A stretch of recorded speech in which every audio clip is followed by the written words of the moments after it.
Welcome to the seventh topic, and this is the third part of the abomination of desolation. And till now we had a look at Jesus' end-time speech, and there we saw that the abomination of desolation is the key event that Jesus is pointing to. And he said we shall figure out what the abomination of desolation is. And in the last topic we jumped to Revelation 13, and we saw there that it's talking there about the image of the beast. And it's talking about two beasts, and we already had a look at the first beast and at the second beast, and we saw that the first beast is the Antichrist, is the papacy, the Roman Catholic Church, and the second beast is the United States. And these two co-work and bring something on way that is called the image of the beast. And today we want to have a look at the image of the beast and also what is the mark of the beast. So, the image of the beast. Revelation 13. And he exercises all the authority. Now this is the false prophet, so the United States, the second beast. And he exercises all the authority of the first beast in his presence, and causes the earth and those who dwell in it to worship the first beast whose deadly wound was healed. It says that those that dwell on the earth, they will worship the first beast. And the question is, how are they worshipping it? Okay, and what I mean by this is it a direct worship or an indirect worship? Or, at least in German it works that way, a mediate or immediate worship? That's the question. Verse 14. Telling those who dwell on the earth to make an image to the beast who was wounded by the sword and lived. So there is an image made, an image of the beast. So it's basically something like a figure that looks like the beast, the first beast. He was granted power to give breath to the image of the beast, that the image of the beast should both speak and cause as many as would not worship the image of the beast to be killed. So all have to worship this image of the beast. And those that do not worship this image, they will be killed. So if we ask the question, how is the beast worshipped? Is it directly or indirectly? We have to answer by this text, it is indirectly. The first beast is worshipped by worshipping the image, its image. So the image of the beast is worshipped by man. And that way they are worshipping the beast. And the dynamic here is the dynamic of, or the logic is the logic of a idol. So, for example, you're worshipping Baal. And how did this work? Now, you made a figure that supposedly looked like Baal, and you put it on your desk or wherever, and then you're kneeling before that figure and you're praying to that figure, to that idol, and that way you're praying to Baal who is in heaven or wherever. Okay, this is this indirect worship.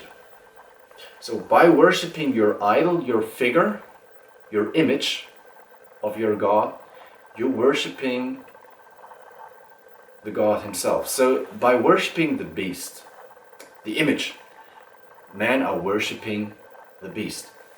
Okay.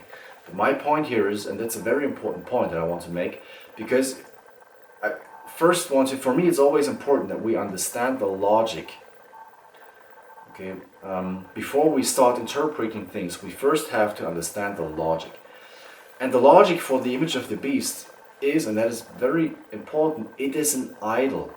It is an idol. Okay.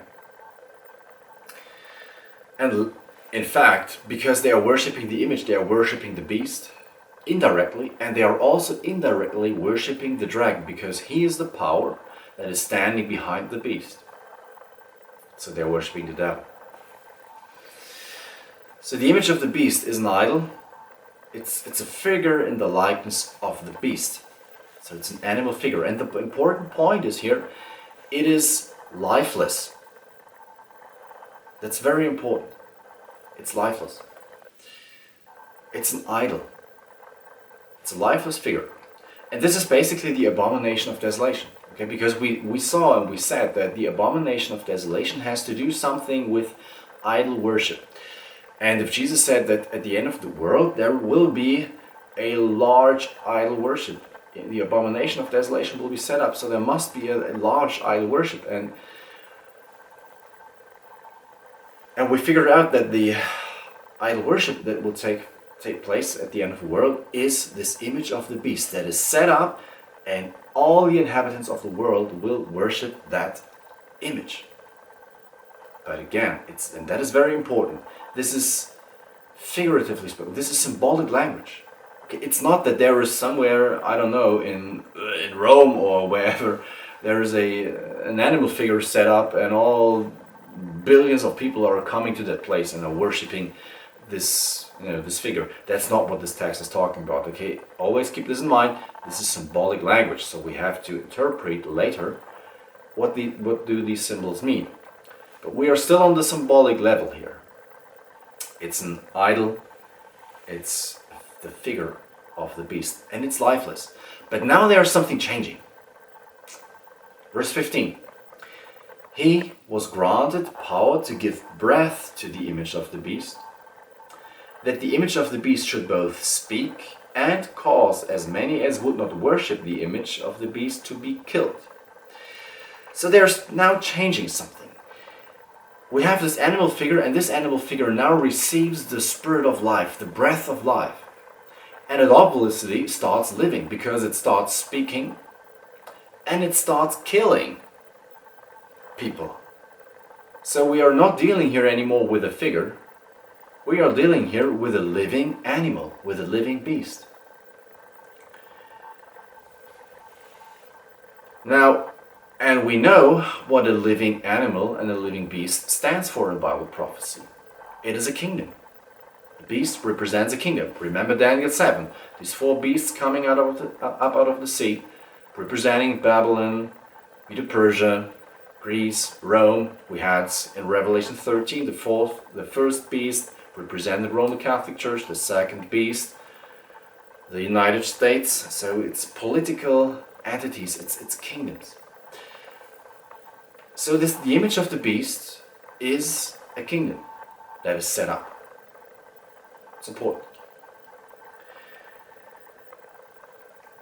And what kind of kingdom is it? It's a worldwide kingdom. And how do we know? Because we read in 14 and forthward, because we read in 14, telling those who dwell on the earth to make an image to the beast who was wounded by the sword and lived. He calls us all, and then it says the free and the slave, the rich and the poor and these and that, so that means all, okay, literally all classes of mankind, to receive a mark on their right hand and on their foreheads. Now my point here is, it says all, and those that dwell on the earth. So this is a world-spanning kingdom that will be set up. And then it says, they should all receive a mark on their right hand or on their foreheads, and that no one may buy or sell except one who has the mark or the name of the beast or the number of his name. So here is the mark of the beast issue coming up, and we will talk about this later in this topic. So the image of the beast is a worldwide kingdom. Now let us just bring this in, maybe something like a sentence in some few words. The image of the beast is a world-spanning and religiously motivated system kingdom. And that is important. It's a world-spanning, but it's not only a political entity. It is also religiously motivated. That is important. Okay, because we have the mark of the beast, we have this worship issue. This is very important. It's not only politics. It's politics and religion combined, united in one. So it's a world-spanning, religiously motivated system or kingdom that owns unrestricted political power to implement its goals. And it wants everyone to worship it, and if there's and those that do not worship it, they will be killed. Okay, it has unlimited power to do that.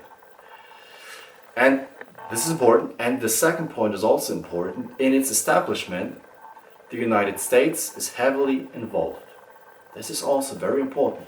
It is the false prophet, it is the second beast that is bringing this on way. So the United States are heavily involved in establishing this system.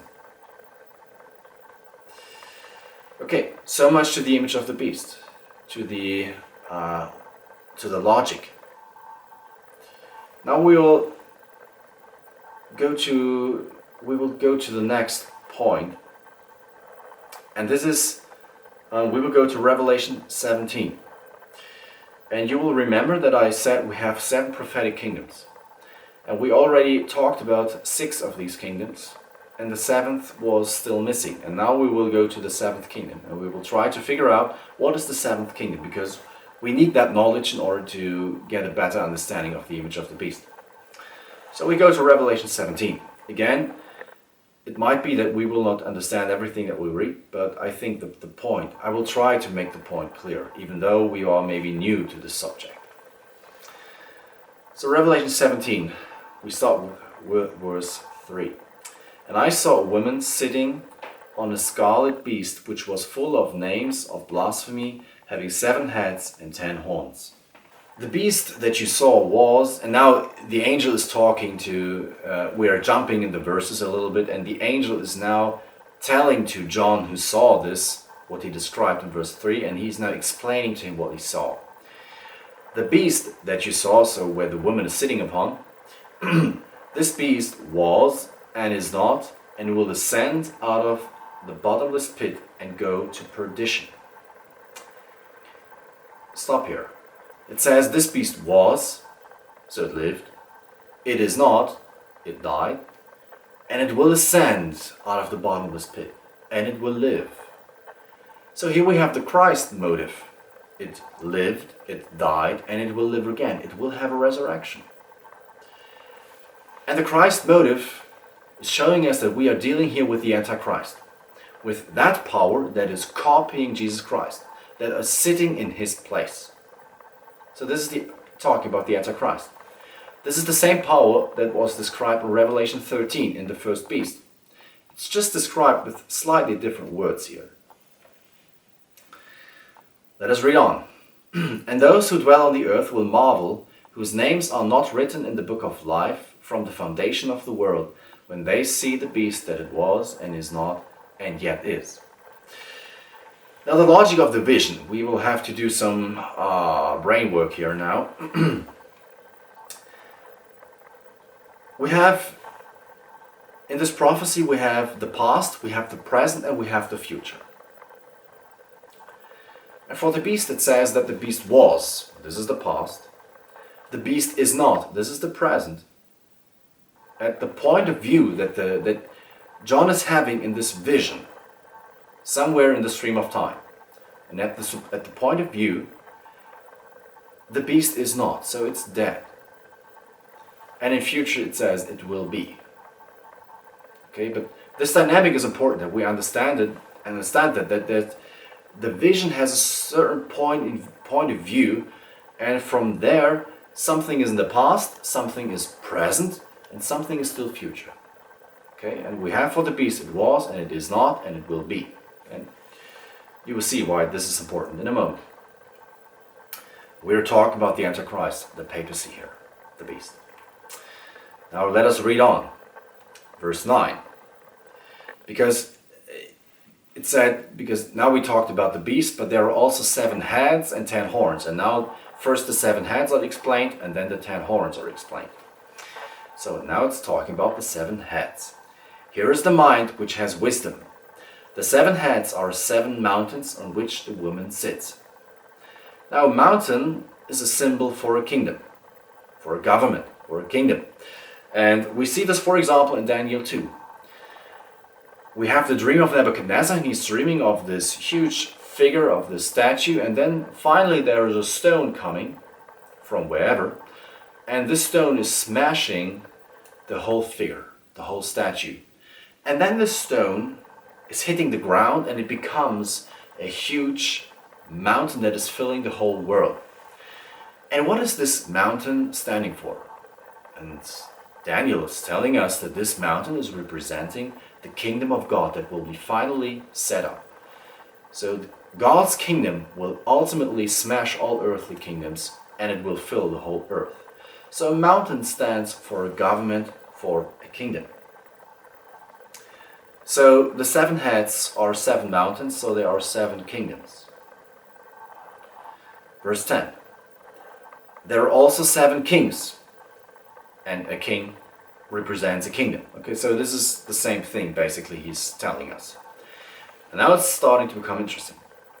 5 of these kingdoms have fallen. One is, and the other has not yet come. And when he comes, he must continue a short time.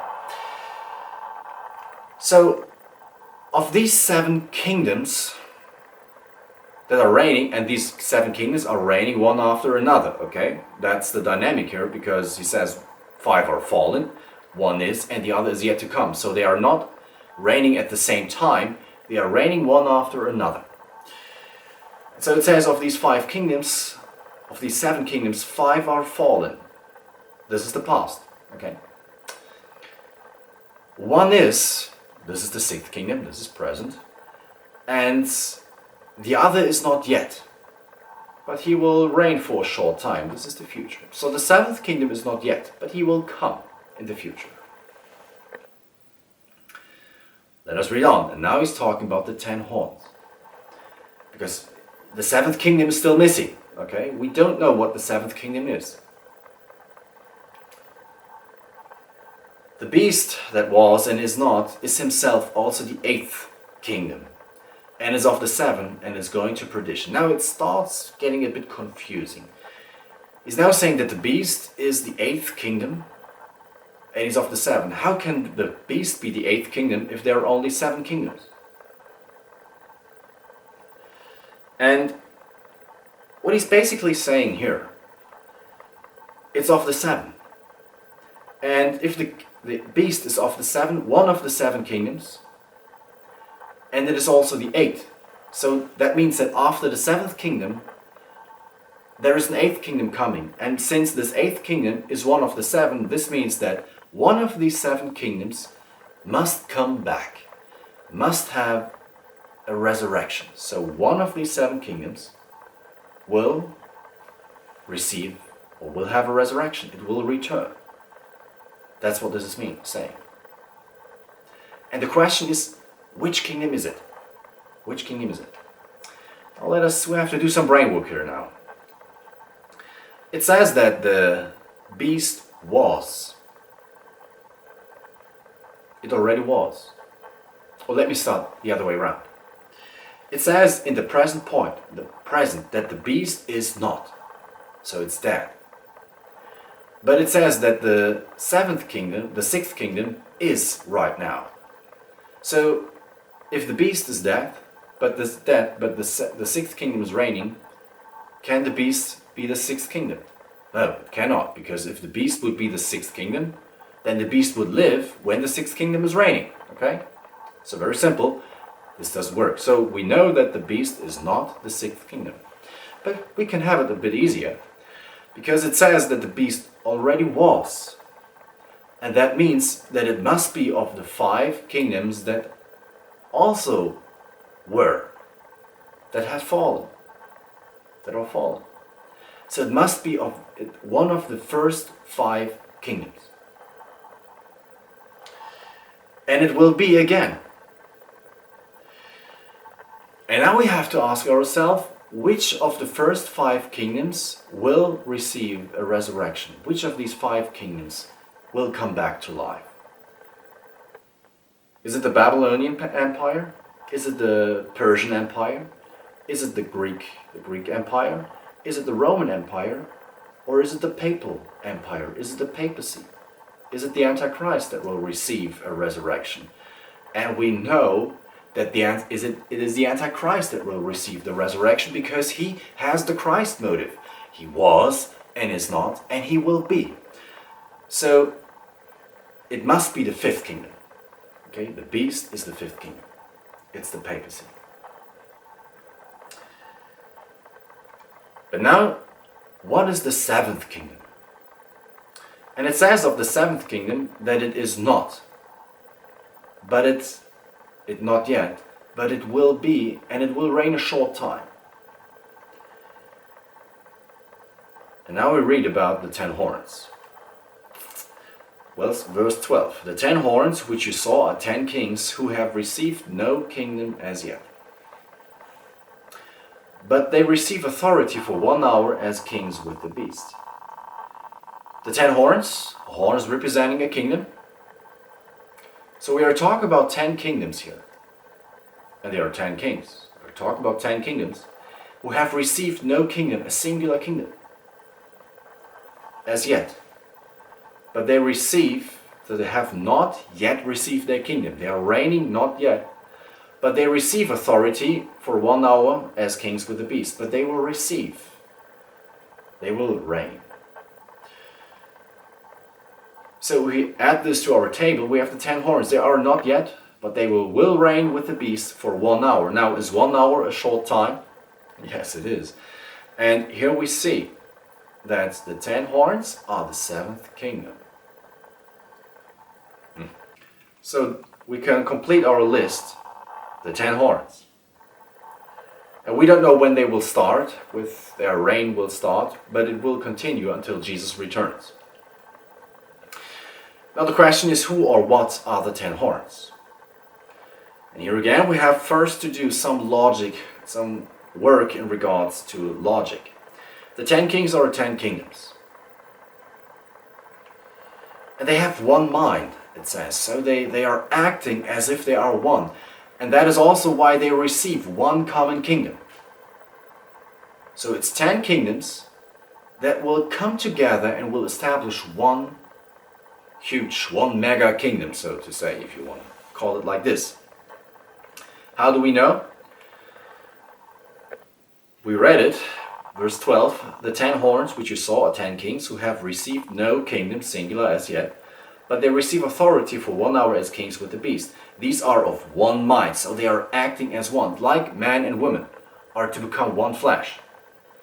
They are to become one in will, one in feeling, and one in everything, literally. Okay, so it's the same here. They are of one mind. Unity. Singular kingdom.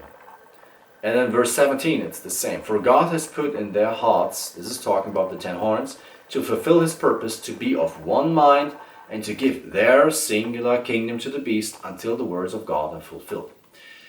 So they receive one common kingdom. Now, of what nature is this kingdom? And they give this kingdom to the beast, to the Antichrist. And that way, the Antichrist is receiving back his reign over this world. Now, through the deadly wounds, the papacy lost his power and authority. Now remember in Revelation 13 verse 2, it said that the dragon, meaning the devil, gave his throne, the power and authority to the beast, to the papacy. Throne, 3 things. Throne, power and authority. Now through the deadly wounds in 1798, the papacy, the Roman Catholic Church, lost its power and authority. They did not lose their throne because they are still siding in Rome, on Caesar's throne. The Pope is still sitting on Caesar's throne. So they did not lose the throne, but they lost the power and authority. And this is exactly what they are receiving back here. The 10 horns are giving their power and authority to the beast. They are not giving the throne because the papacy still has the throne. They only need the power and the authority, and they are receiving it back here. And that way the Antichrist is gaining world's dominion. He's ruling over the whole world. Now, if the 10 horns give their power to the papacy, to the Antichrist, and that way the Antichrist is ruling over the whole world, again, then the 10 horns kingdom must be a worldwide union. Okay, so this union here, the 10 horns, must be a world union. It's a worldwide union. Now, if we ask ourselves, is there something similar to what we just described? We have many kingdoms, they are joining hands, they are coming together, they are more and more starting to act as being of one mind. Do we have something like a world union? And from our perspective today, we would say, yes, we have, and this would be the United Nations. Now, I just want to point you to the fact that I have two exclamation marks here, and also two question marks here, okay? Because we cannot say it with certainty. It is a possibility that it is talking about the United Nations, but we don't know what will be in 5 or 10 years, okay? But we just have this in our mind that this might talk about the United Nations, but it's not so important what it is talking about. It's more important that we know that there is something like a world union to come. Okay, so maybe it's the United Nations. And these last three powers, papacy, United States of America, and United Nations, meaning the beast, the false prophet, and the dragon power, so to say, is what is sometimes called the False Trinity. And what this means is you have the false Christ, the false prophet, and the dragon power, and it's a counterfeit to Jesus Christ being the true Christ. The false prophet that is leading the whole world to the false Christ is the counterfeit to the Holy Spirit that is leading the whole world to the true Christ. And the dragon power that is giving the papacy, the Antichrist, the power, is the counterfeit of the Father that gave Jesus Christ the power. Just as a side information. Now, if we saw that the 10 horns will give their power and authority to the beast. And the question is, why are they doing that? Why do the 10 horns give their power to the papacy? Why are there the political rulers of this world that say, we give our power to the Roman Catholic Church? Why are they doing that? And in order to answer that question, we have to go to Revelation 13 again. There is the answer. And he exercises. Now, he is the false prophet. This is the second beast in the United States. And I will always call this now the false prophet. Okay, so we are not getting confused with all these beasts and he and here and here. So this is the false prophet. Okay, the counterfeit Holy Spirit. So he, the false prophet, exercises all the authority of the first beast in his presence and causes the earth and those who dwell in it to worship the first beast, whose deadly wound was healed. And how is he bringing the world to that point, that they are worshipping the Antichrist? He performs great signs so that he even makes fire come down from heaven on the earth in the sight of men. Now we will have a special look on this fire from heaven. I think it's the 10th topic when we will go back to this image of the beast issue. But I already told you that this is representing a false Christian revival that will take place at the end of the world. A counterfeit revival that will lead the world to the counterfeit Christ. Okay? So the false prophet is bringing a false Christian revival in this world. Verse 14, and he deceives those who dwell on the earth by those signs which he was granted to do so by this false revival in the sight of the beast, telling those, and now is coming a very important point, telling those who dwell on the earth to make an image to the beast who was wounded by the sword and lived.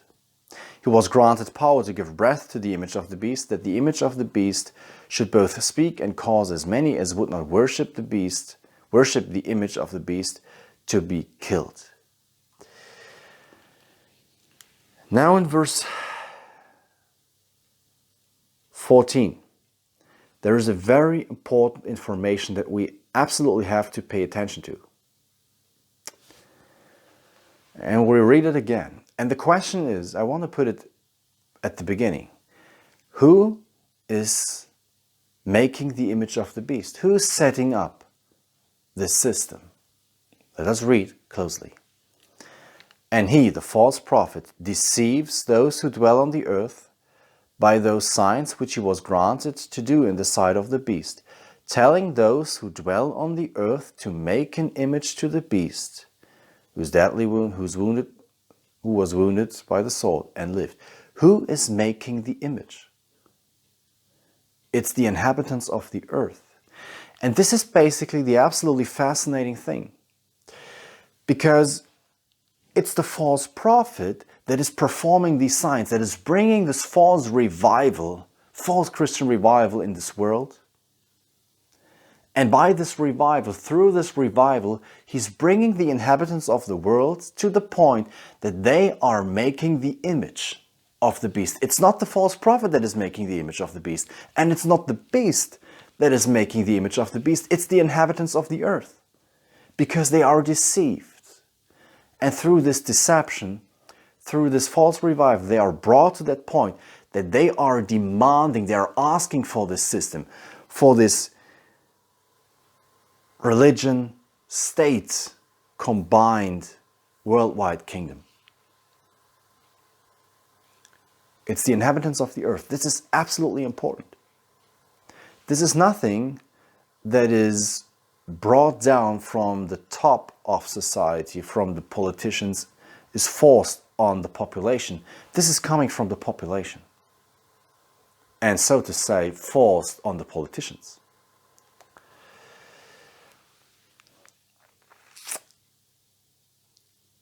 So it's the inhabitants of the earth. But they are deceived. So that means that they do not know what they are basically doing. They do not know what the outcome of this whole thing will be. They do not know that through them demanding this system, they are basically putting the papacy back on its throne. They don't know this. They are deceived. That is important. So we add this to our image of the beast logic. The inhabitants of the earth make this image of the beast. That means they are calling for it because they are deceived. Now I try to sum it up here a bit. And let me just add now, when the inhabitants of the earth are calling for this religion state system, there's obviously something to happen with the people. Okay, so they are asking for this, and as I said, false Christian revival. So there must something like a almost revolution-like processes must take place. Okay. Now try to sum all this up, what I just said, in some sentences, in the hope that it's maybe a bit more clear like this. The image of the beast is a global and religiously motivated system or empire that owns full political power to implement its goals. It kills all those that are not obedient. In its establishment, the United States play a major role, for example, through a false Christian awakening that rolls from there over the whole earth. We will have a closer look on this in the image of the beast topic, I think it's 10. Under the influence of this tremendous awakening, the inhabitants of the earth make an image to the beast.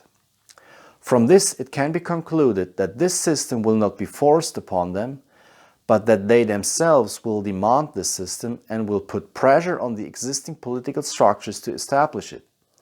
Thus, one could speak of something like a Christian revolution here. And what I forgot to say is, we started from Revelation 17.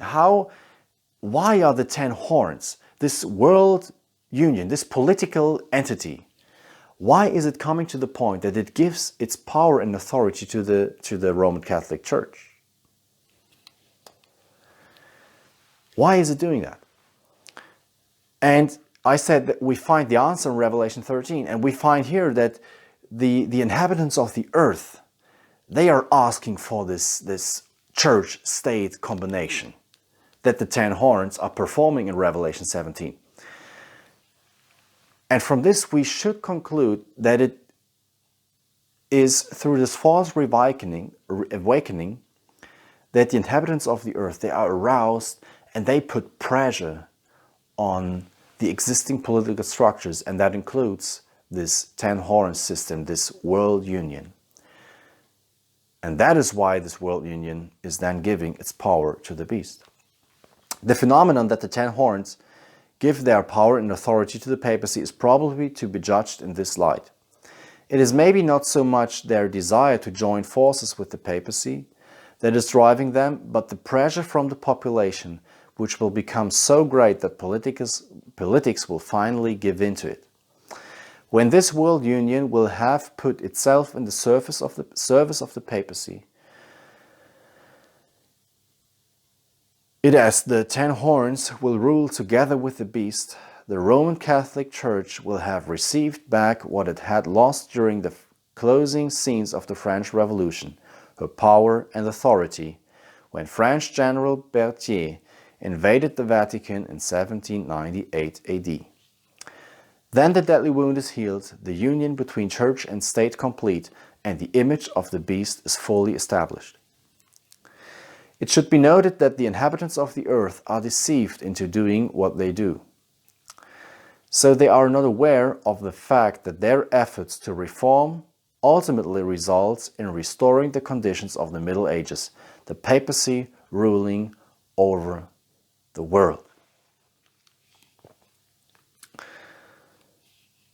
And that is basically the outcome of this whole story. It's the restoration of the Middle Ages. And that means that all those will be killed that are not showing loyalty to that system that is set up. In Revelation 17:14 it reads, "The 10 horns, these will make war with the Lamb, and the Lamb will overcome them." Now let us stop here. How are the 10 horns, so this world union that is putting herself in the service of the papacy, how are they making war with the Lamb? Are they firing missiles in heaven in the hope to hit Christ? Or how are they making war with him? And in the context of this whole end-time scenario, they're making war with the Lamb by persecuting those that belong to the Lamb. By persecuting those that are showing loyalty to Christ instead of showing loyalty to the Antichrist.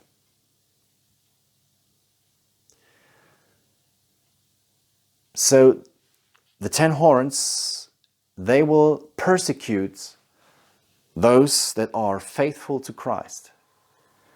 Now, they might probably think they are doing the right thing, but they do not know that they are actually fighting Christ. If someone is fighting us, is persecuting us, he is persecuting and fighting Christ. We should have this in our minds, because this can also help us in our personal life. If someone is attacking us, he is attacking Christ.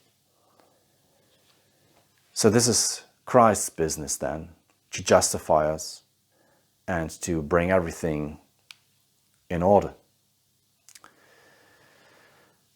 And the Lamb will overcome them, for he is the Lord of lords and the King of kings. And those who are with him are called, chosen, and faithful. Jesus is the winner. He will win.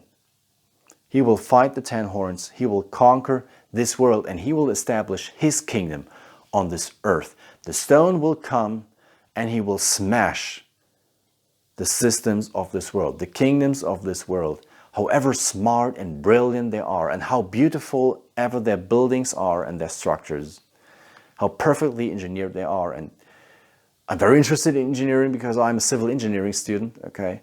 So I'm very fascinated in this, and it will be one day my task to build these structures men are so boasting with. But for Jesus, this is like, for us, like destroying a house of cards. It's nothing for him, and he will do.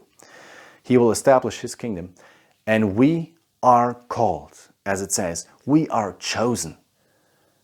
And hopefully we are also faithful. And that means we will live in that world, in this kingdom of Christ. Let me just say, yes, they will persecute us, but we will not remember any of those moments that now for us appear to be so hurting and so horrible. We will not remember any of these moments when we will be there in heaven. We will have completely forgotten them in view of all that beautifulness that will surround us. So heaven is worth every effort. It is really worth every effort. And all those that are failing to give their life to Jesus, to search him with all their heart, they will cry and will be utterly despaired when they see all the glory that they have missed. So we are called, we are chosen, and let us be faithful that we will belong to that group that will live in the kingdom of the Lamb. Romans 8 is saying, "What then shall we say to these things? If God is for us, who can be against us? If God is for us, who can be against us? If someone is attacking us, he is attacking God, and it's then God's business. For I am persuaded that neither death, nor life, nor angels, nor principalities, nor powers, nor things present, nor things to come, nor height, nor depth, nor any other created thing, nothing on this world, in other words, shall be able to separate us from the love of God which is in Christ Jesus our Lord." Now, till now we know that we have the Antichrist, this false Christ. We have the false prophet, this Christian nation, the United States. So we have two Christian powers that are joining forces and that are bringing this world under a false Christian revival to the point that they are setting up or calling for this image of the beast, for this Christian super system, so to say. Now all this is driven by Christian motives. And we can maybe add by false Christian motives, okay? Because this is not a Bible-based Christianity. This is what Paul said, it's the form of godliness. You remember that? We talked about this in the topic, the love for the truth. The world will unite itself under the form of godliness, and that's what we are talking about here. We have these two Christian powers that are joining forces. There is a false Christian revival visiting this world, and is finally leading to this Christian super system.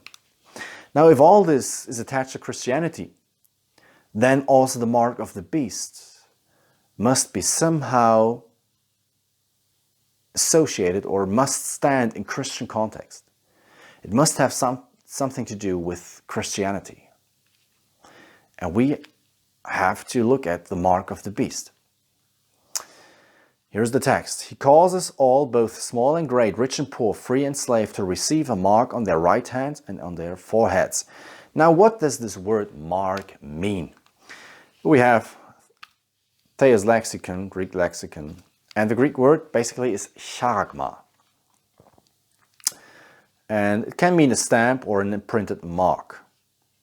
And then in 1a, they are referring to Revelation 13, to the followers of the Antichrist. They receive the mark of the beast. Now, this doesn't help us because that's where we are coming from and we want to have it explained. But 1b is giving us basically the help what this is actually about. It's the mark branded upon horses. Okay, so it's a mark that shall show something. And what is this mark actually showing? What shall it show? It shall show to whom do I belong. That's what it shall show. Okay, that's why this mark branded upon horses. It shows to whom is this horse belonging. And the same is with the mark here. The mark of the beast is showing to whom is this certain individual belonging. Is it belonging to the Antichrist or to the true Christ? So it shows the affiliation.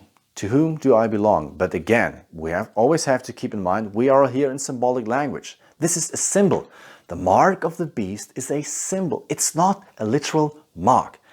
Again, we cannot interpret parts of Bible prophecy literal, and then in one chapter we can pick out something and we can interpret it literally. We have to be consistent in our method of interpreting. Okay? We have to be consistent. This is a symbol. It's not a literal mark. It's not something that we have on our heads or on our hands or wherever. It is a symbol. And also again here, we have to figure out the logic of the mark of the beast. And we find the first thing we also already clarified. The mark of the beast clarifies the affiliation. If anyone worships the beast and his image and receives his mark on his forehead or on his head. And in 16:2 it says, who had the mark of the beast and those who worshipped his image. So this affiliation is linked to worship, showing loyalty. Whose authority do I bow to? Okay, that's what it is about. This whole worshiping thing in Revelation 13 is about following. Who am I following?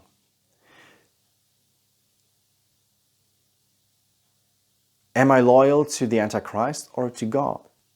To whose authority do I bow? That's the question here. He calls us all to receive a mark on their right hands or on their foreheads, and that no one may buy or sell except one who has the mark or the name of the beast or the number of his name. Here is wisdom. Let him who has understanding calculate the number of the beast, for it is the number of a man. His number is 666. Now, one thing that we see here is that mark, name, number, they all have something to do with each other. And that is why it's called in Revelation 16 verse 2, not the mark of the beast, but it's also called the mark of his name. It's called in Revelation 14:11, sorry. It's the mark of his name. And here's an important point now that is very, very important. It's the mark of the beast. It's the mark of his name. So it's the mark / sign. Remember this mark branded upon a horse? It's about a sign. That's all it's about. It's a sign that is showing my loyalty. So it's the sign, it's the mark of the beast, of the first beast. It's not the sign of the merchants of the earth, meaning the banks and companies. And it's also not the sign of the kings of the earth, the politics. And here we would accept something like the RFID chip. How so many people are interpreting this passage because they are taking it here literally. But it's not the sign of the merchants of the earth. It's not the sign of the kings of the earth. It's the sign of the beast. And it's also not the sign of the false prophet. Hey, this is interesting. The false prophet is here the most active power, but it's not the sign of the false prophet. It's the sign of the beast. It's the sign of the Antichrist. It's the sign of the Roman Catholic Church. That's important. So it's something that is characteristic for her authority, for her and her authority. That is important. The sign, again, the mark of the beast, it's the sign of the beast. It's the sign of the Antichrist. It's the sign of the Roman Catholic Church. So it is something, and it's the sign of her name. Okay, and the name is the character, the mark of her name. It's the name of her, it's the name, it means the character. So it's something that is characteristic for the Roman Catholic Church. It's something that is showing her authority. That's what the mark of the beast stands for. That's absolutely important. It characterizes the beasts and not the merchants. It's not the RFID chip. It characterizes the beast, the Roman Catholic Church.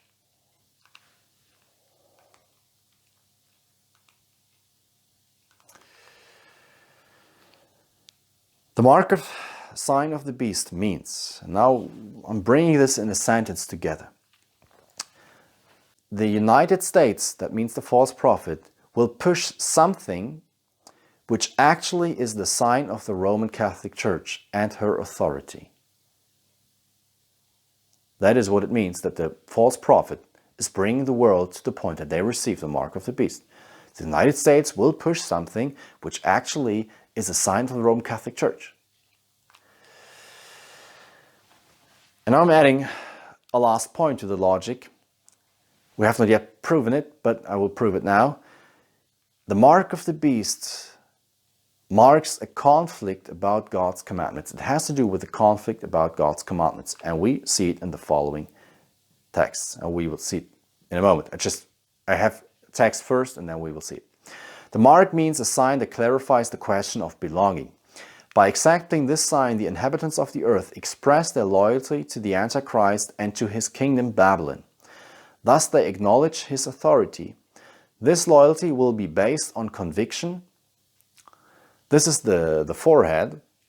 And on pragmatism. This is the right hand. Okay, they are just following, not thinking. With the mark of the beast, the United States will force something that is actually a sign of the Antichrist. That is a sign of the Roman Catholic Church. Behind the mark of the beast, the question is hidden: what stand a person takes in regard to God's commandments? And we will see this now. In the book of Revelation, there are two groups formed within humanity in this end-time conflict. One group receives the mark of the beast. The other group receives the seal of God. And these two are contrasts. Okay, this is part of this dualism in Revelation. The book of Revelation, there's only two parts: God and Satan. The seal of God, the mark of the beast. Jerusalem, Babylon, and so on and so forth. And there are two wraths. There's the wrath of God, and there's the wrath of the dragon. That is the wrath of the devil. And the wrath of God hits those that receive the mark of the beast. And the wrath of the dragon hits those that receive the seal of God. And here we see the wrath of the dragon. And the dragon was wroth with the woman, and went to make war with the remnant of her seed. And how is the seed now characterized that falls victim to the wrath of the dragon, which keep the commandments of God and have the testimony of Jesus Christ? Now we leave the testimony of Jesus Christ away now here. They have the commandments of God. That is what is characteristic for this remnant seed.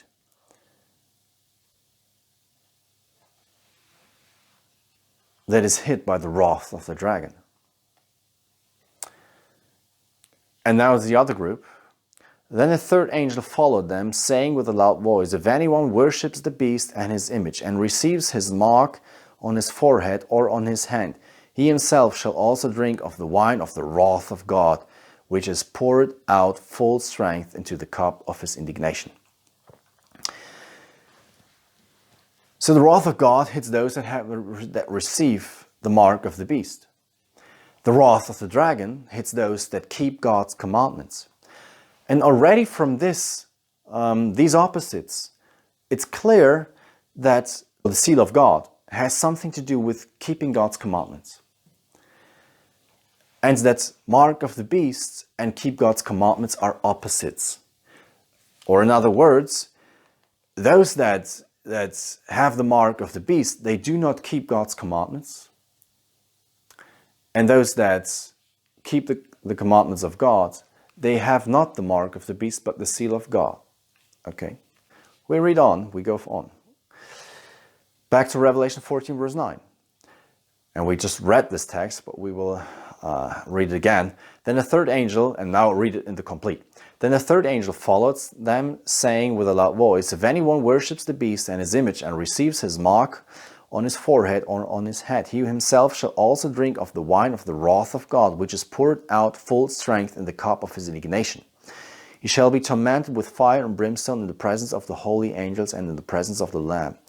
And the smoke of their torment ascends forever and ever. And they have no rest day or night who worship the beast and his image, and whoever receives the mark of his name. Here is the wrath of God against those that receive the mark of the beast. So this is the group that receives this wrath of God.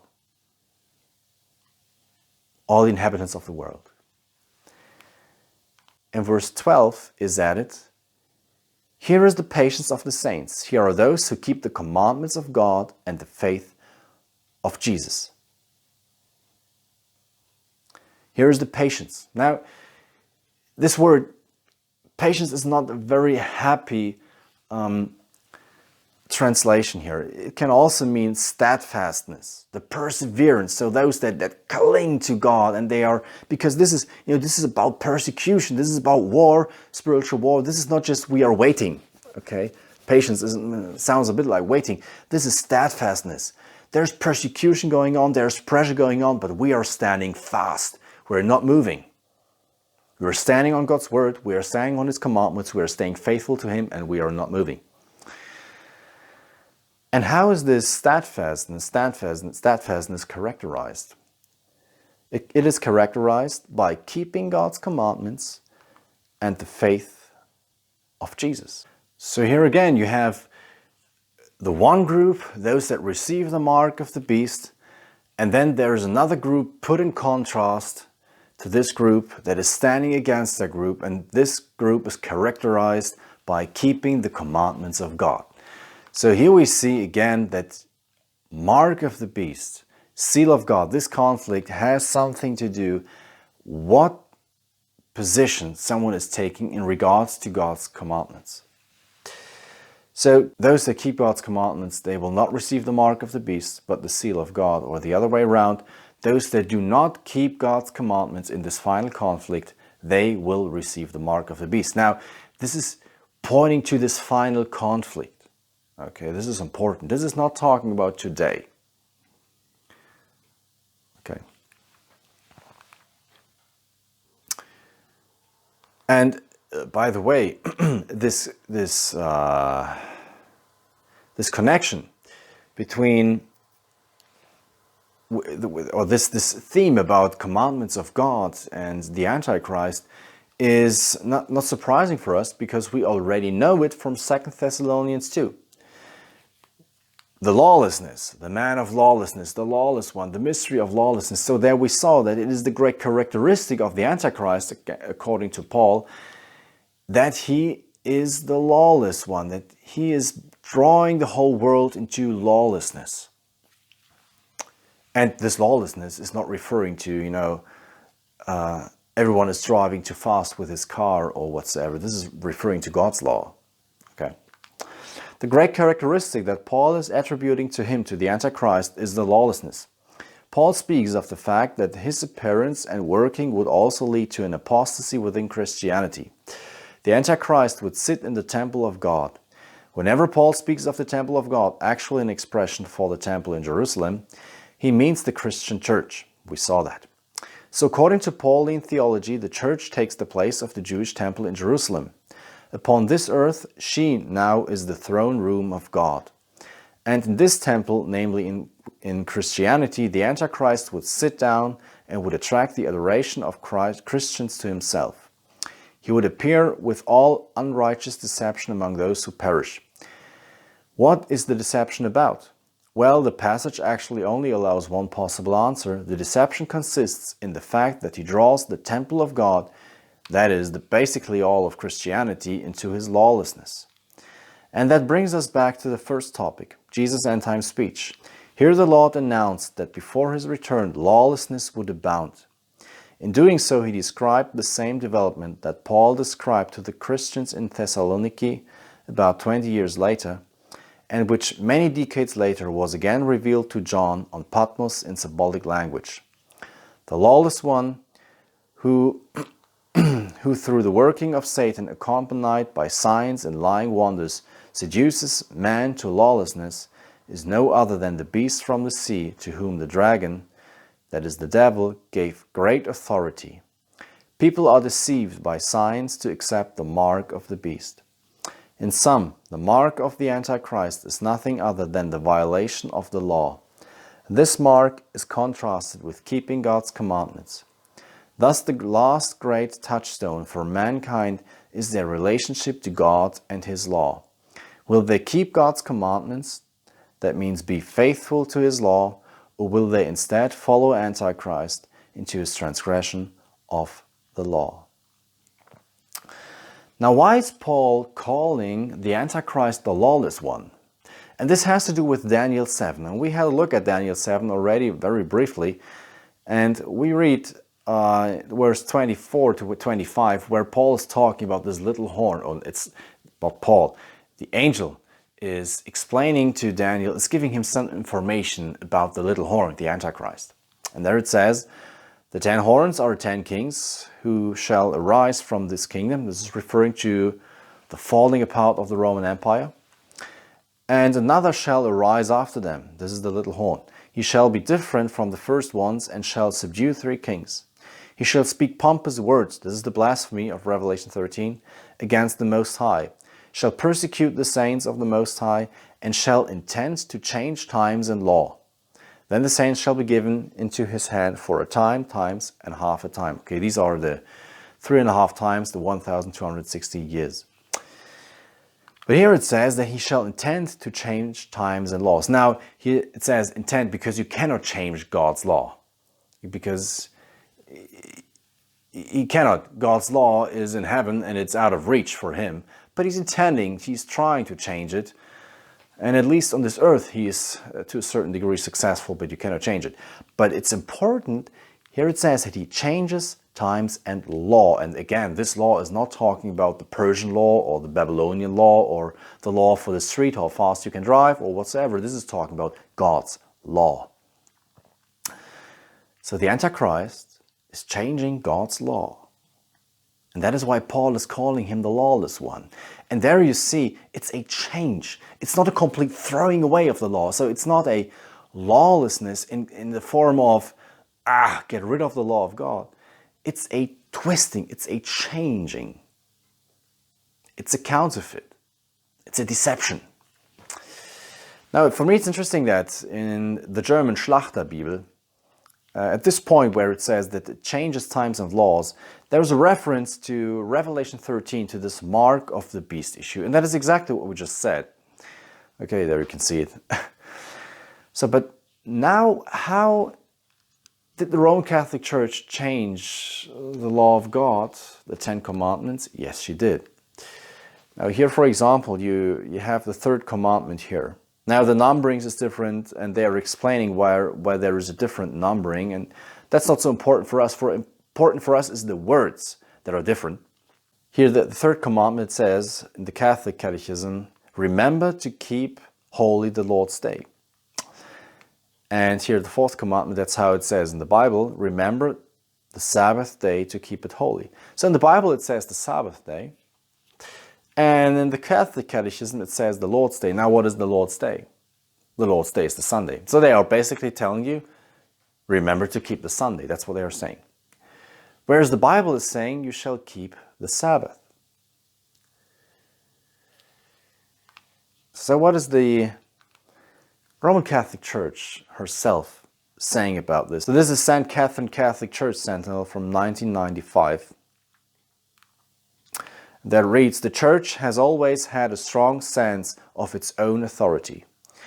Whatever you bind on earth is bound in heaven, Jesus said. Perhaps the boldest thing, the most revolutionary change the Church ever did, happened in the 1st century. Now I will come to this 1st century issue in a moment. The holy day, the Sabbath, was changed from Saturday to Sunday. The day of the Lord was chosen not from any direction noted in the Scriptures, and this is important, but from the Catholic Church's sense of its own power. The day of the resurrection, the day of Pentecost, 50 days later, came on the 1st day of the week. So this would be the new Sabbath. People who think that the Scriptures should be the sole authority should logically become Seventh-day Adventists and keep Saturday holy. Now, We could say a lot to this. I just want to say a few words. This thing about the first century, we will come to this, and also the way it was. They said why they are doing is this change did happen, but it's also interesting that they are plainly saying you cannot find this shift in the Bible. You don't find it. There is no Sunday in the Bible. There's only the first day of the week in the Bible, but no Sunday. So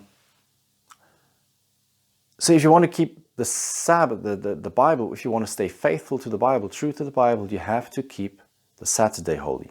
That's what they're saying. Let us read another one. The Catholic Universe Bulletin.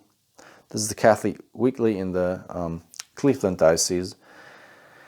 In 1942, it reads the following: by what authority did the Church change the observance of the Sabbath from Saturday to Sunday? So we are coming here with the authority issue, okay? And then the answer is the Church changed the observance of the Sabbath to Sunday by right of the divine infallible authority given to her by her founder Jesus Christ. The Protestant, claiming the Bible to be the only guide of faith, has no warrant for observing Sunday. In this matter, the Seventh-day Adventist is the only consistent Protestant. Sunday as the day of rest to honor our Lord's resurrection dates to apostolic times and was so established, among other reasons, to mark the Jew from the Christian. This is very important information that he's giving us here. Okay, Saint Justin the Martyr speaks of it in his Apologies. So they are saying here now, they are giving two things here. It says, okay, they did this to honor the Lord's resurrection, but they also did this to separate from the Jews. And there were good reason for them to do so. We don't have the time to do it, but I will put you a link in the description. Look at this link. This is a presentation where they are discussing what's going on there. And I also want to put another link in there because I don't know what presentation where we talked about, I think it wasn't the last one, talked about preterism, futurism, and historicism. And I will put another link in there where you can have some additional information on this issue. So it was to mark a difference. Now, but it's not really correct what they are saying here in regard to many facts they are listing there. So let us just look for how did things really take place. What we know from history is that the Sabbath was observed till the 3rd century. That's what we know. Sunday is coming up in the 2nd and 3rd century. And not everywhere in Christianity, it was in the Western Christianity and there in the Latin Christianity that was very close to Rome. Their Sunday is coming up in the 2nd and 3rd century. Sunday was celebrated because of resurrection, Jesus Christ's resurrection. But it was also dissociated from the Jews. And it has to do because Christians again and again suffered persecution because the Romans thought these Christians that kept the Sabbath were Jews. Because like for us Christians, we think there's only one large group, this is the Muslims. But that's not the fact, okay? But the Muslim says, whoa, there's so many differences. We have these Muslims, we have that. So I cannot name all these in German, but not in English. Sunnites and Shiites and I don't know. But for us, being non-Muslims, this is all actually one. And the same it was for the Romans. They saw, the most apparent thing they saw with the Jews is that they kept the Sabbath. And then they had these Christians that kept the Sabbath, and so they thought this is one. And when the Jews made some revolt somewhere, and the Romans were angry, then the Christians suffered as well, because the Romans thought they were Jews. And so this brought the Christians to the point that they thought maybe it's best if we, quit with this practice. And also for creating their own identity, because they don't want to be Jews. In fact, they hated Jews because of many reasons. And the third point is how Sunday came to Christianity is because of heathen influences. And I'm referring to the video, to the link. And this has to do with Sunday practices of the Romans, the day of the invictible sun. Okay. Now, in regard, we go back to the Sabbath. From the 2nd century on, the Sabbath was slowly forgotten. Again, as I say here, especially in Rome and Alexandria. Not in the Eastern Christianity. But it's important when we talk about Sunday worship, it was a day of worship and not a day of rest. And this is absolutely important. So people that want to argue that the Sunday was a day of rest right from the beginning, this is not true. There were by times, sometimes every Sunday, as I said, beginning somewhere in the 2nd century, worship services taking place. Now the Christians, they gathered together very early in the morning, before sunrise, because then they would have their church service, and after the day began, they would go to work. Okay, but it was not a day of rest. Beginning with the 4th century, we have Constantine's Sunday law. And there we have this dynamic that Sabbath theology is now put on Sunday. And there Sunday is basically becoming a day of rest in the 4th century. Okay. And at the same time, the church and the state put sanctions on those that kept the Sabbath. Okay. But there was always a group that kept the Sabbath. But that is how this whole thing took place. Okay, and this is important. So, like they said, already in the 1st century, Christians kept the Sabbath the Sunday as a day of rest. This is not true. Okay, this is not true. It became a day of rest in the 4th century. That's how things developed. Here I have a quote from a German source. In the background of the argument against the Jewish institution of the Sabbath among Christian writers of the 2nd century, okay, there were some Christian writers, especially in the West, that wrote very sharply against Sabbath keepers in Christianity. However, a lasting Christian interest in the practical observance of the Sabbath becomes manifest, because the fight against the continued existence of Christian Sabbath observance in the anti-Christian world testifies to the enduring attractiveness of the Sabbath for both Jewish and Gentile Christians in the 2nd century.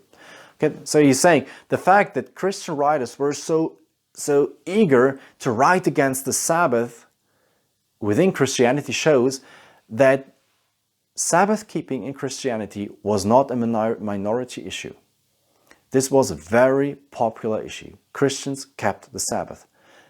Not all of them, but many of them. That's what he's saying. Now this is Eusebius. This is a writer in the 3rd and 4th century.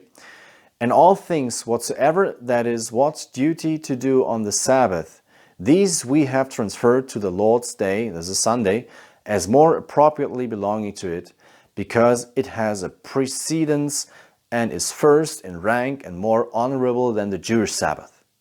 For on that day, in making the world, God said, "Let there be light," and there was light. And on the same day, the Son of Righteousness arose upon our souls. So he's saying the Sunday is way more glorious than the Sabbath. And it has precedence. And he's referring us back to creation. Okay, on the first day of the week, God made the lights, and that's why Sunday is so glorious. Now, it's interesting. If Sunday really has precedence, and if Sunday is really so much glorious than the Jewish Sabbath, how he is telling us, why did God not then keep the first day, the Sunday, when he created the world? When light came forth, why did not God keep the first day when it was so way more glorious, and when the Sabbath was only for the Jews? I mean, in creation there was no Jew at all. They were thousands of years away. In fact, it says, "And on the seventh day God ended his work which he had done, and he rested on the seventh day from all his work which he had done. Then God blessed the seventh day and sanctified it, because in it he rested from all his work which God had created and made." Why is God keeping a Jewish Sabbath when there is no Jew? Simple answer, because it is not a Jewish Sabbath. It's not a Jewish Sabbath. That's the simple answer. Okay, it's God's commandment, and it's God's example that he's giving here to Adam and Eve.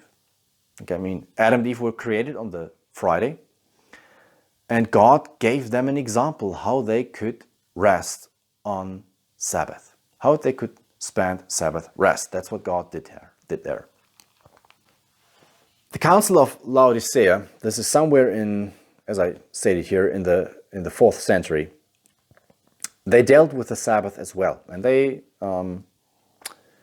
said the following: "Christians must not Judaize by resting on the Sabbath, but must work on that day, rather honoring the Lord's day. And if they can, resting then as Christians. But if any shall be found to be Judaizers, let them be anathema from Christ." So here we have this pro-Sunday and anti-Sabbath dynamic. Okay, and here in Wikipedia, when they are commenting this Council of Laodicea and another canon, what we just read was canon 29, and this is now commenting canon 16. The following two canons show that the Sabbath had a special meaning for the Christians in Laodicea. One is canon 29, and this is canon 16. On the Sabbath, the Gospels are to be read with the other scriptures. Apparently, there was a religious gathering of Christians on the Sabbath. Now, this is the 4th century. In the West. Canons 49 and 59 together mention the Sabbath and the Lord's Day as particularly prominent days. Now, what is happening here is that everything is turned upside down. At first, when Sunday was introduced in Christianity, somewhere in the Western Christianity, in Rome, in the 2nd, 3rd century, Sunday was the day of a special gathering, and Sabbath was the day of rest. And now, in this time, 4th century, Sabbath is the day for a special gathering, and Sunday is the day of rest. So everything is completely turned upside down in Christianity. Okay. And there they also say the threatened punishment, now this is commenting canon 29, the threatened punishment is to be understood as exclusion from the Christian community, communio. Apparently it was popular to observe the Sabbath as the day of creation rest. Now, since work was ordered on the Sabbath, it was impossible to continue that practice. Sunday was understood as the beginning of the new creation, and only in the course of the 4th century took on the character of a day of rest supported by state legislation, namely by, for example, Constantine and many other emperors. And here's basically a point that I want to make. Because this whole process shows the shrewdness of the devil. If you think of the Constantinian shift, that it would have taken place at the end of the 1st century, at the beginning of the 2nd century, Christians would have clung to the Sabbath. Okay.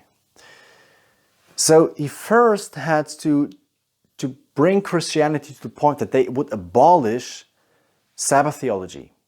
Basically with this mindset that the law is no longer binding. The law of God is abolished. So he first introduced that, and then he introduced the Sunday as a day of worship. It's not just as a day of mere worship, not a day of rest, just a day of worship. There was a special gathering very early in the morning, and that's all. But then when the church was established as a state church, he brought back Sabbath theology. by bringing back basically the Ten Commandments, or this concept that the law is binding. Okay, now it's no longer abolished, it's binding. But he now is bringing back the law and Sabbath theology, but with view on Sunday. Okay, so that's how the devil works. He works with so much time in order to make his plans really work. And that's why we as Christians have to be so careful. We really have to cling to the Scripture. The great merit of the Catholic Church is that she, on her way becoming the state church, and in the period after, introduces and cemented Sunday as a new day of rest within Christianity, and at the same time increasingly extinguishes the Sabbath celebration.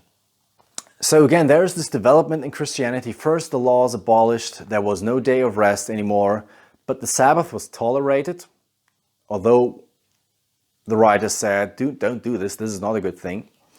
Later, things changed. The law was enforced again, but now Sunday was the day of rest and Sabbath was banned. And the Bible is teaching us that history will be repeated. We will see this dynamic again. Now I just want to come up with something quite interesting. This counterfeit issue. We have Christ on one side. Christ, when he started his ministry, when he started working on this earth, he rose from the water. He came up out of the water when he was baptized. Then he received the authority from the Father, and he worked 3.5 years. Then he died, but he had a resurrection. And in his resurrection, that's what Paul is telling us in Romans 10, verse 7, that Jesus came up from the abyss when he rose from the dead. And Jesus also experienced a transformation. Okay, he's now, I have here white. And we can just go to this. This is in Revelation 1. Revelation 1. I don't have this text in the presentation. And we read from verse 13. And in the midst of the 7 candlesticks, one like unto the Son of Man, clothed with a garment down to the foot, and girt about the paps of a golden girdle. His head and his hairs were white like wool. Okay, so his head, his face, and his hair were white like wool, as white as snow, and his eyes were as a flame of fire. And his feet like unto fine brass, as if they burned in a furnace. And his voice in the sound as the sound of many waters. Now, fine brass burned in a furnace. This is very shiny. Okay, so Jesus is portrayed here to us being white, and this is fascinating for me. Because I always wondered, how is it that after Jesus rose from the dead, that he appeared to his disciples and they would not recognize him? They were talking with him, but they would not recognize him, that he's Jesus. And what I think what happened is that the Jesus that came out of the tomb did look differently from the one that went into the tomb. Or in other words, the resurrected Christ looked differently than the crucified. There was a change. He had the transformation. He looked differently. Okay, so Jesus is white, and so we say this is purity.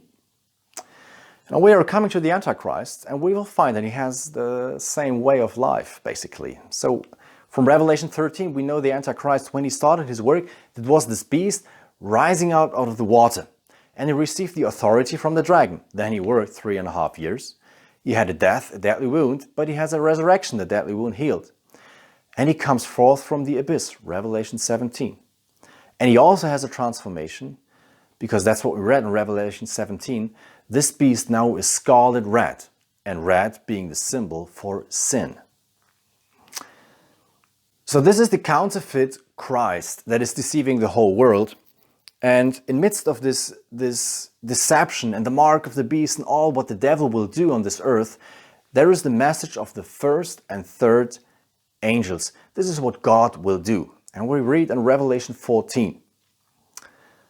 Then I saw another angel flying in the midst of heaven, having the everlasting gospel to preach to those who dwell on the earth, to every nation, tribe, tongue, and people, saying with a loud voice, Fear God and give glory to him, for the hour of his judgment has come, and worship him who made heaven and earth, the sea, and springs of water. Now the call to worship him, to worship God. Why that call? Well, because mankind is in danger to render homage to the Antichrist instead of the Creator. So mankind is called to worship the Creator. And the institution that is linking God and his worship as the Creator the closest is and remains the Sabbath. In the Ten Commandments, in the fourth commandment it reads, Remember the Sabbath to keep it holy.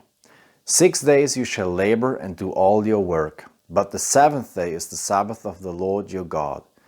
In it you shall do no work, you, nor your son, nor your daughter, nor your male servant, nor your female servant, nor your cattle, nor your stranger who is within your gates. For in 6 days the Lord made the heavens and the earth, the sea and all that is in them, and rested the seventh day. Therefore the Lord blessed the Sabbath day and hallowed it. So Christ instituted a day of rest. A day that should serve the purpose to remember man that he is the Creator and that he is the Redeemer. So these are the two reasons why this day is separate and why we should spend it with rest and worship. Because we remember that Jesus is the Redeemer and the Creator. Now, Roman Catholic Church, and it is basically a sign that we bow to his authority, that we accept him as the Redeemer, that we accept him as the Creator. And that means that we bow to his authority, that we accept him as Lord. Now, the Roman Catholic Church instituted herself also a day of rest, and that is the Sunday. And it is a day that is now showing her authority. And that is why she is so making such a huge emphasis on this. Because this point of authority is very important to her. Now, what we also should have in our minds is that through the Roman Catholic Church, the devil builds and establishes his kingdom of rebellion on this earth, because that is his goal. Through the Antichrist, he does that. And this is important that we have this in our mind, because in this light we have to see all the following quotes and the developments. And that is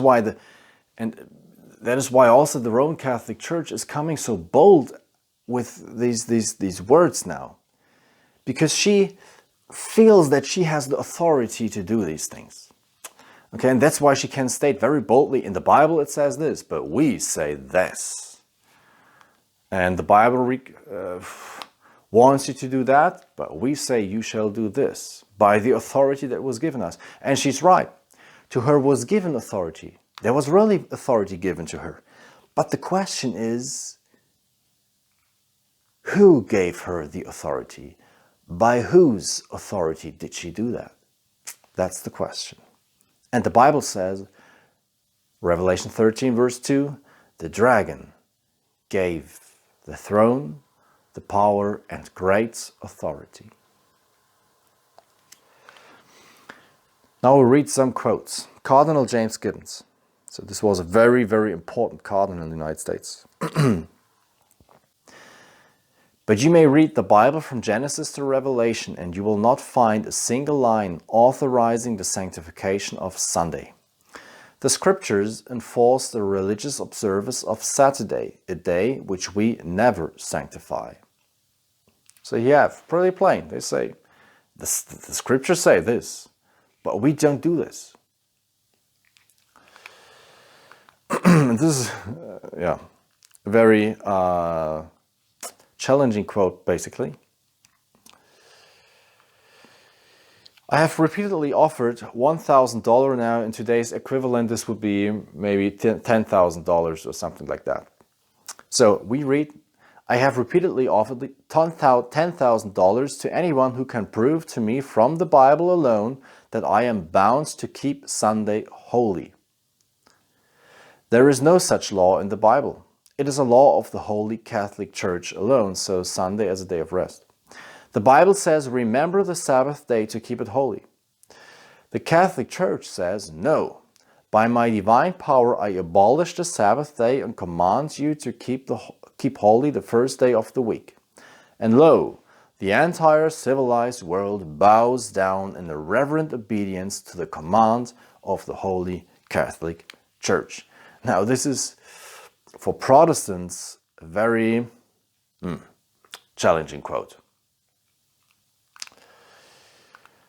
Let us sum up so far what we discussed. In 2 Thessalonians, we saw it's the lawlessness, the lawless one. In Daniel 7:25, the Antichrist is to change the law. In Revelation 13, we have the mark of the beast standing in contrast to those that keep God's commandments.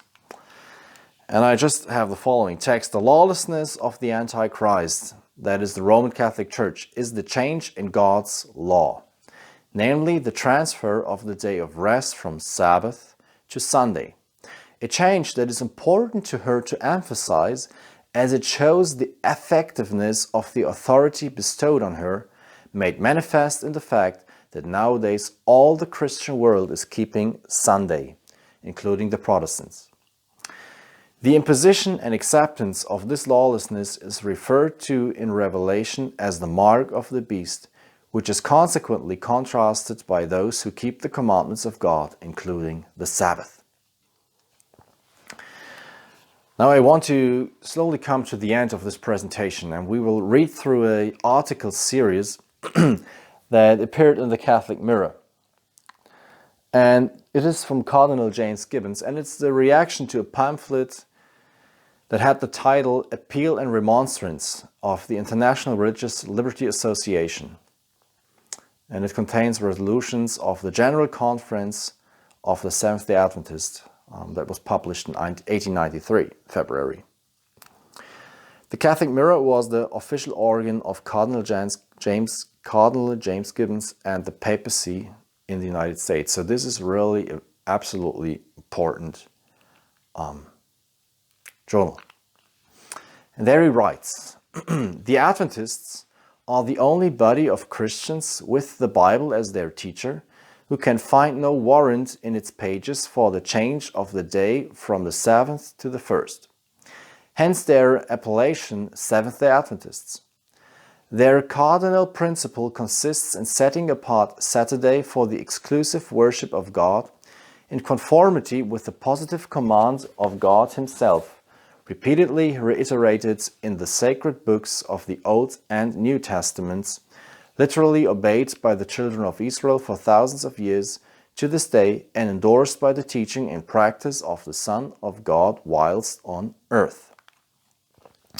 Per contra, the Protestants of the world, the Adventists excepted, with the same Bible as their cherished and sole infallible teacher, by their practice since their appearance in the 16th century, with the time-honored practice of the Jewish people before their eyes, have rejected the day named for His worship by God and assumed, in apparent contradiction of His command, a day for His worship never once referred to for that purpose in the pages of that sacred volume.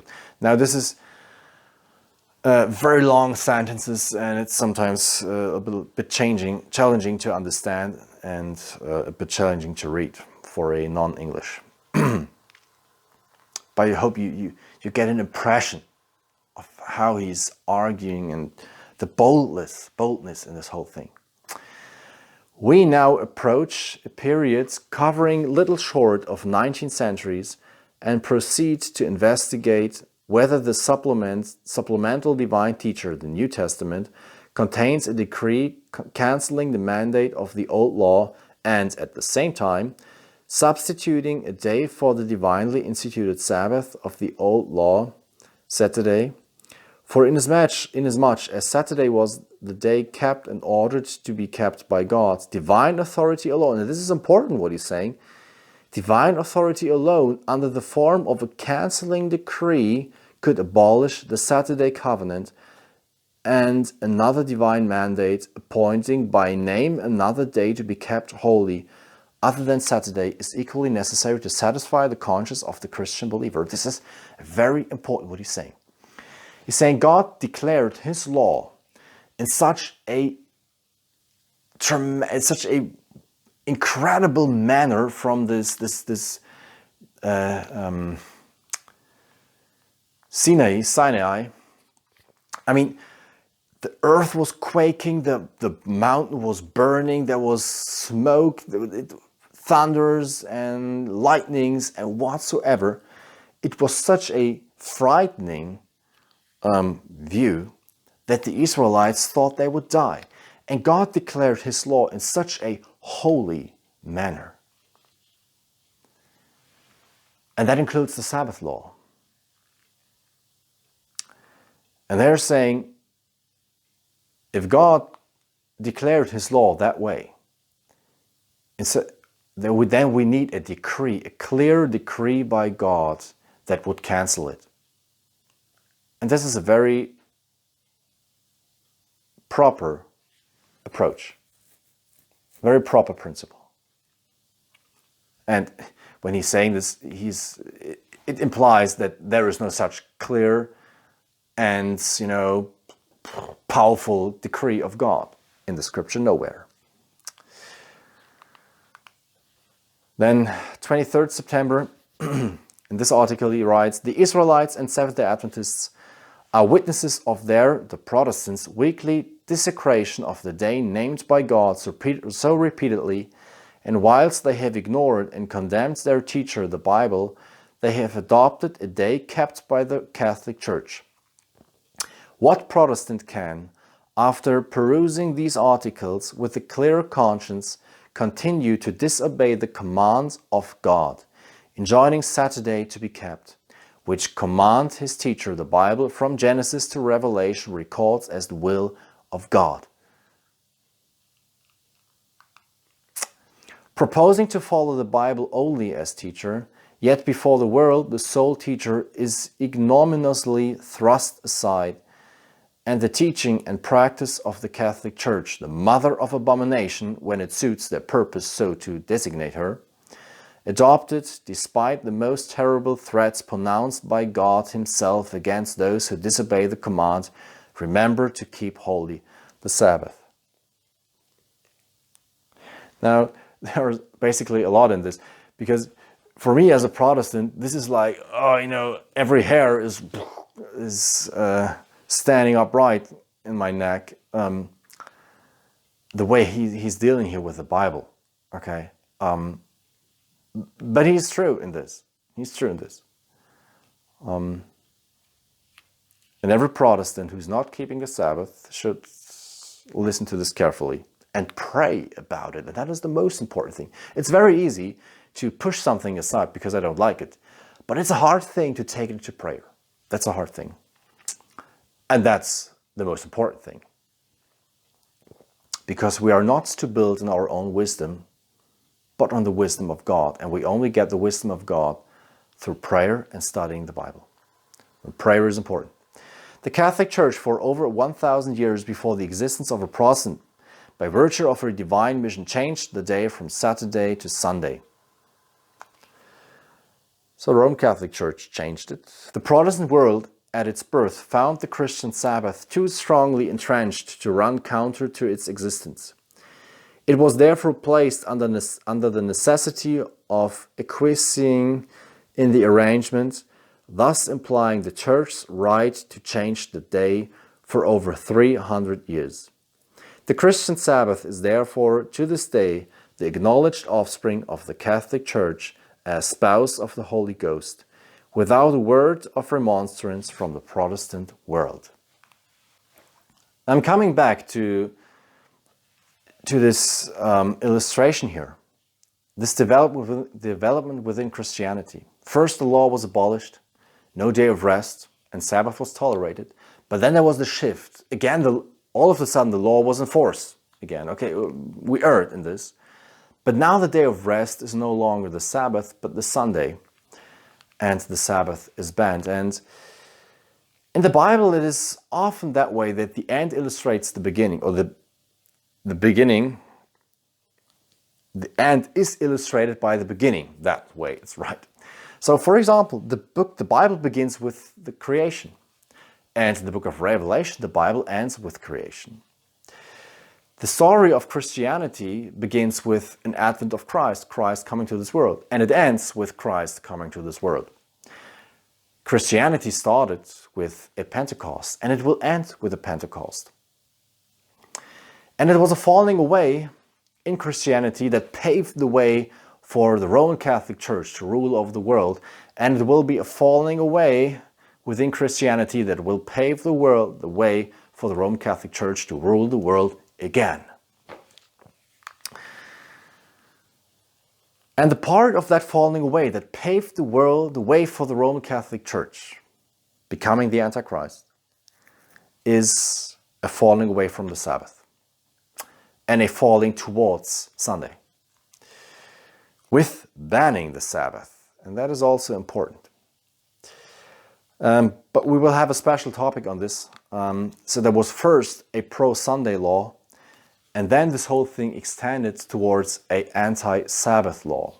Okay, but we will have a special topic on this. Now the last slices, again to the article. We feel that we cannot interest our readers more than to produce the appendix which the International Religious Liberty Association, so this is the Seventh-day Adventist, what the Seventh-day Adventist, the General Conference of the Seventh-day Adventists published. So we feel that we cannot interest our readers more than produce the appendix which the International Religious Liberty Association and ultra-Protestant organization, here's probably a mistake, it should read an ultra-Protestant organization has added to the reprint of our articles.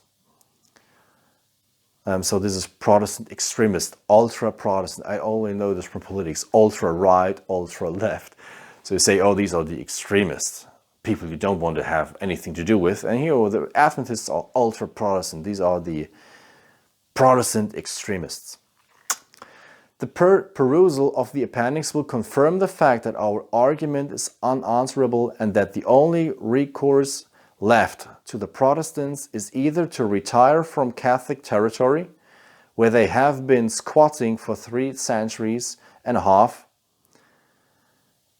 they mean the Sunday, and accepting their own teacher, the Bible, in good faith, as so clearly suggested by the writer of appendix, commands forth with to keep the Saturday, the day enjoined by the Bible from Genesis to Revelation, or abandoning the Bible as their sole teacher, cease to be squatters and the living contradiction of their own principles, and taking our letters of adoption as citizens of the kingdom of Christ on earth, his church, be no longer victims of self-delusive and necessary self-contradiction.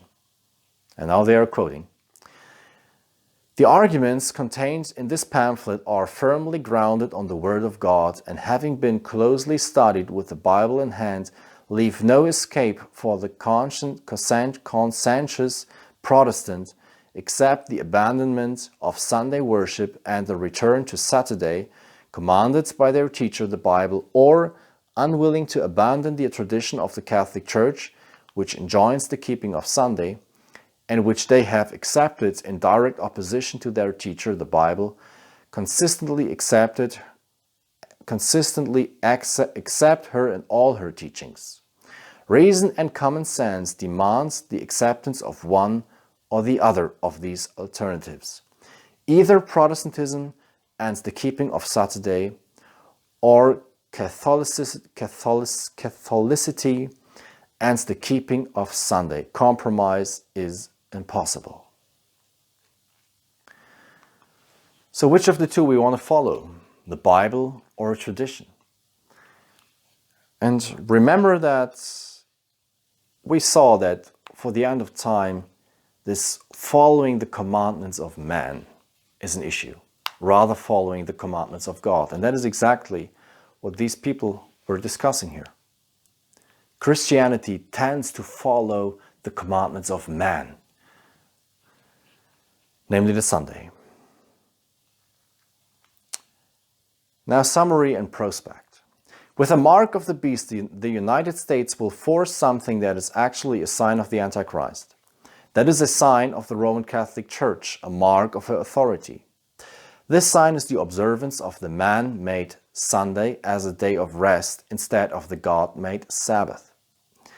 With this, the Holy Scripture predicts that a time will come when there will be a worldwide ordinance for Sunday consecration under the leadership of the United States.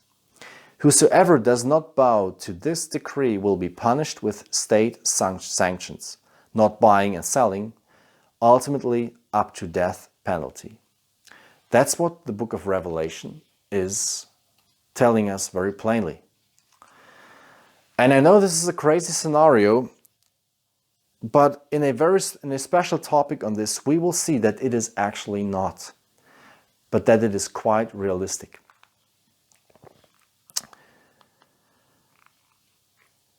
So I don't know where you are standing, what your belief is, what your denomination is, and I don't care for this. Important is what is in your mind, what is in your heart, and how is your stance, your relation towards Christ and towards His Word. And I'm calling you to completely stand on God's Word, to love the truth, because that is what we need. Again, I'm recalling the words of Paul from 2 Thessalonians 2. The Antichrist, in this great deception at the end of time, the man of lawlessness, he will draw the whole world into his lawlessness, in this changing of the law, changing Sabbath to Sunday. And he will draw all man into this deception that did not receive the law for the truth by which they could be saved, like Paul said it. Do you love the truth? Do you love Jesus? Then you will love the truth. And if you love the truth, you will love Jesus. And if you love Jesus, and if you love the truth, you will follow His Word.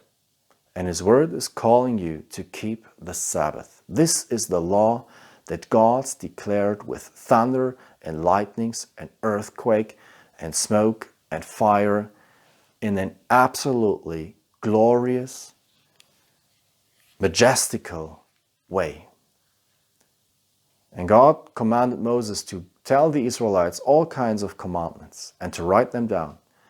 But the 10 Commandments, God said, this is my business, this is chief's business, and I will do it.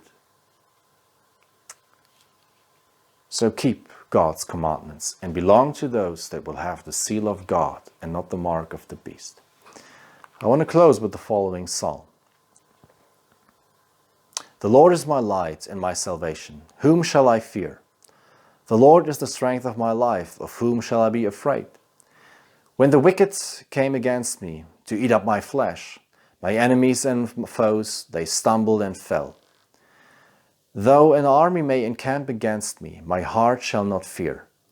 Though war may rise against me, in this I will be confident. One thing I have desired of the Lord, that will I seek, that I may dwell in the house of the Lord all the days of my life, to behold the beauty of the Lord, and to inquire in His temple. For in the time of trouble, and for us there is a time of trouble coming, this mark of the beast time, He shall hide me in His pavilion. In the secret place of His tabernacle He shall hide me. He shall set me high upon a rock. Do not hide your face from me. Do not turn your servant away in anger. You have been my help. Do not leave me nor forsake me, O God of my salvation. When my father and my mother forsake me, then the Lord will take care of me. I would have lost heart unless I had believed that I would see the goodness of the Lord in the land of the living. If we stay faithful to Him, we will belong to the chosen one, to the called one, to the faithful ones, and we will see the goodness of the Lord in the land of the living on the new earth that God will prepare for those that are faithful to His cause.